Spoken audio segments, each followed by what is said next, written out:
त्र्यंबकेश्वर मंदिरात सुरक्षा रक्षकांची गुंडगिरी, भाविकाला कपडे फाटेपर्यंत लाथाबुक्क्यांनी मारहाण।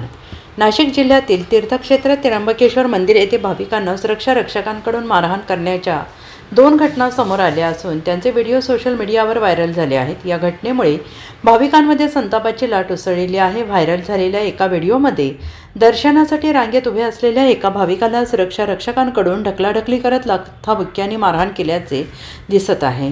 संबंधित भाविकाचे कपडे फाटेपर्यंत त्याला मारहाण करण्यात आल्याचे दिसून येत आहे। मंदिर परिसरात उपस्थित इतर भाविकांनी हा प्रकार मोबाईलमध्ये चित्रित केला आहे। दुसऱ्या व्हिडिओमध्ये भाविकाला सुरक्षा रक्षकांनी मारहाण केली आहे आणि या दोन्ही घटनांमुळे मंदिर प्रशासनाच्या कारभारावर प्रश्नचिन्ह उपस्थित झाले आहे आणि या प्रकरणी मंदिर प्रशासनाकडून अद्याप प्रतिक्रिया मिळालेली नाही। आता या प्रकरणी संबंधितांवर काय कारवाई होणार याकडे सगळ्यांचे लक्ष लागले आहे। दरम्यान दर्शनासाठी तासनतास प्रतीक्षा आणि मिळतोय लाथाबुक्क्यांचा प्रसाद अशा शब्दात भाविकांनी तीव्र नाराजी व्यक्त केली आहे।